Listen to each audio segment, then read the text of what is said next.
I cambiamenti climatici, la siccità, il caldo anomalo di febbraio e i gravi danni alle colture. Ascoltiamo Salvatore San Martino, rappresentante del Comitato Agricoltori di Giardina Gallotti, frazione agricola di Agrigento.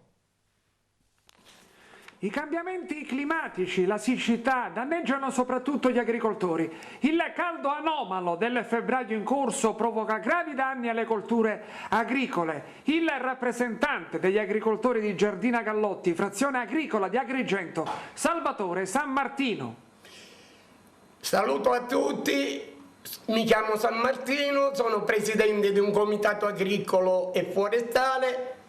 Sono qua per farmi sentire da signori politici, comunali e regionali, che con queste temperature avverse fino ad oggi abbiamo perso tutto.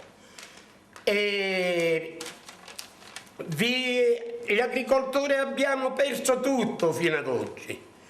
Dove sono i coldiretti, i sindacati, che dovrebbero controllare l'agricoltura come va, e non c'è nessuno che si interessa.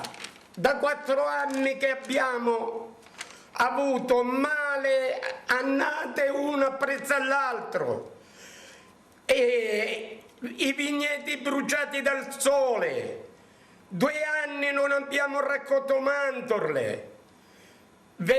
Sapere perché da noi non si possono prendere i contributi di danni di calamità. Chi se li prende?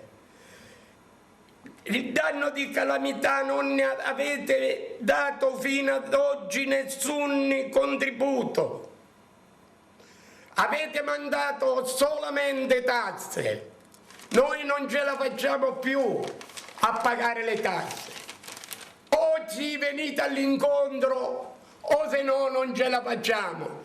Se non ce la facciamo, non ce la facciamo. Perciò datevi da fare a venirci all'incontro e controllare questa agricoltura.